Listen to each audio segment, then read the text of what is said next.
monitor virtual, professor João de Augusto. Vamos continuar então a nossa bateria de exercícios agora falando sobre Roma.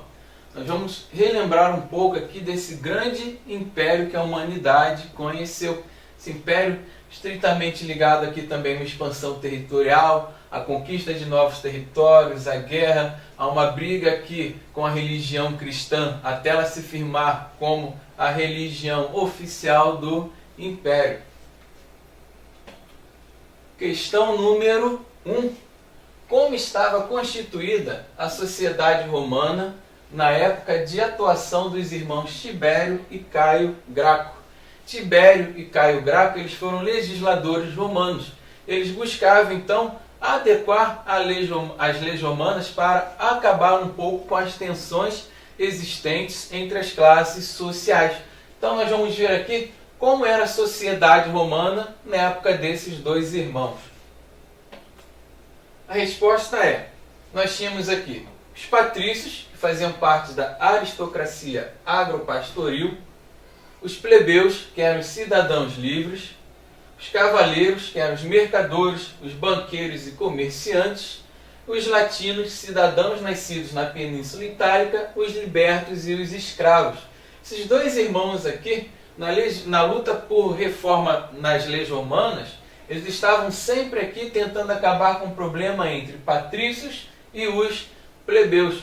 Era isso aqui a principal preocupação desses irmãos, desses legisladores dentro do mundo romano. Então aqui acabamos essa primeira questão. Qual era a organização social durante esse período? Fechou? Questão número 1. Questão de número 2. Deu uma razão pela qual os irmãos Graco eram objeto de debates apaixonados. Qual era o motivo de sempre estar tendo debate entre esses dois irmãos? Ou seja, o debate deles era tamanho pela preocupação com essa disputa aí entre as classes que acabava apelidando de debates apaixonados entre esses irmãos. E quais eram esses motivos?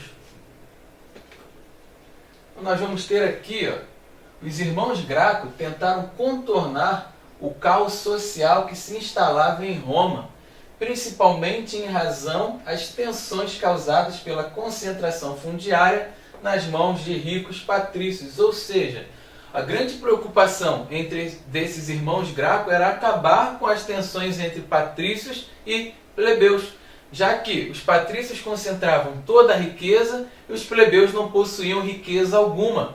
Então, o medo dessa tensão era de acontecer sempre alguma revolta social, já que os plebeus estavam diretamente, constantemente, querendo também ter direitos políticos e econômicos. Então, esses debates apaixonados entre esses irmãos Graco se dava na tentativa de tentar diminuir as tensões entre os patrícios e os plebeus. Fechamos assim a questão de número 2. Questão número 3. Quem foram os cartagineses e qual sua importância na trajetória histórica de Roma? Então nós temos aqui duas perguntas. Quem era esse povo aqui e qual era a importância deles na trajetória histórica de Roma? Vamos lá à resposta. Era um povo de origem fenícia, formada por navegadores e comerciantes que disputavam com os romanos o controle do comércio marítimo do mar Mediterrâneo. Com a vitória dos romanos nas guerras púnicas frente aos cartagineses, Roma deu início a um período de expansão imperialista. Então, quando Roma consegue derrubar os cartagineses, Roma mantém então a sua expansão de conquista territorial e também de conquista sobre outros povos. Fechamos a questão número 3, vamos à número 4. Questão número 4. Cite um tipo de punição dada aos cristãos durante o Império Romano. Os cristãos eles eram diretamente perseguidos pelo Império Romano justamente pela sua crença de não mais adorar ao imperador, fazer o imperador de Deus, mas agora ter um Deus, acaba gerando diversas perseguições aos cristãos. E dentro dessas perseguições eles acabam sempre sofrendo algum tipo de castigo. E o principal era as punições mais comuns dadas aos cristãos eram o martírio na cruz e o sacrifício público no circo. Então, ser morto na cruz era também uma afronta a esse povo cristão, já que eles acabavam morrendo parecido com o fundador da religião. Então temos aqui os castigos mais comuns: a morte na cruz e o sacrifício público no circo. Fechamos a questão de número 4. Número 5. Ela vem completar um pouco a questão número 4. Ela pede aqui, explica o motivo dos cristãos serem perseguidos durante o Império Romano. O que vai levar a essa perseguição dos cristãos por parte aí do Império Romano? Então nós teremos como resposta: pois devotavam-se ao pacifismo, contrariando o militarismo da sociedade romana. Então o primeiro motivo aqui: o cristianismo pregava paz, enquanto o exército romano, o Império Romano, sempre a questão do militarismo. E aqui a resposta continua: além disso, os cristãos recusavam-se a aceitar a divindade do imperador, negando, portanto, a autoridade máxima do Estado. Então, outro motivo aqui, negar a divindade do imperador era também negar a autoridade do Estado. Por quê? Já que eles acreditavam em um único Deus, o cristianismo é uma religião monoteísta, como eles iriam cultuar Deus e o imperador romano? Então aqui nós temos os dois motivos que levam à perseguição dos cristãos. Um aqui ligado diretamente à pregação da paz, contrariando o militarismo do Império Romano, e o outro é a negação do culto do imperador como uma divindade. Fechamos aqui então a questão de número 5. Questão de número 6. O que foi a política do pão e circo durante o Império Romano? Então, como funcionava essa forma aqui de fazer política do imperador? O que era essa política do pão e circo? A opção A diz que era uma política promovida pelo imperador romano para arrecadar mais impostos, através da cobrança de taxas em atividades de lazer e sobre o comércio de pão. A opção B: política dos reis romanos para aumentar o comércio de pão e outros alimentos que utilizavam trigo como matéria-prima.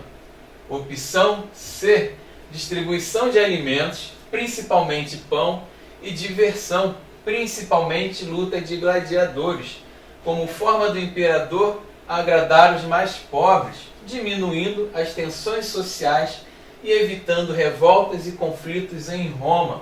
E a opção D: política promovida pelos senadores romanos com o objetivo de proibir o circo e a venda ilegal de pães em Roma. Então, o que era essa política do pão e circo? Opção C: distribuição de alimentos, principalmente o pão, e a diversão, principalmente a luta de gladiadores. Essa política do pão e circo, então, ela vai servir para divertir aqui os mais pobres e também tentar acabar com as tensões sociais em Roma. Então essa era a política do pão e circo. O imperador romano, ele administrava, ele governava para os ricos, e para disfarçar esse governo para os mais privilegiados e também impedir que os plebeus fizessem revolta, os mais pobres se revoltassem, ele distribui o pão e também faz essa luta com os gladiadores para poder divertir a população mais pobre. Fechamos assim então a questão de número 6. Questão número 7. Sobre a crise do Império Romano, é verdadeiro afirmar que, dessas opções aqui, qual vai caracterizar melhor os fatores da crise desse império? Letra A: o Império Romano entrou em crise porque todos os soldados romanos abandonaram seus postos e foram morar em cidades da Ásia e da África. Opção B: a crise do Império Romano foi motivada pela corrupção, baixos investimentos no exército, crise agrícola e presença dos povos germânicos nas regiões de fronteiras. Opção C: a crise do Império Romano ocorreu em função da invasão de povos africanos. É a opção D. O Império Romano entrou em crise, pois os papas passaram a governar todas as províncias romanas no século V. Dessas opções, qual é a opção correta sobre os fatores que geraram a crise do Império? Opção B. A crise do Império Romano foi motivada pela corrupção, baixos investimentos no exército, crise agrícola e presença dos povos germânicos nas regiões de fronteiras. Fechamos assim a nossa revisão sobre Roma. Muito obrigado pela atenção.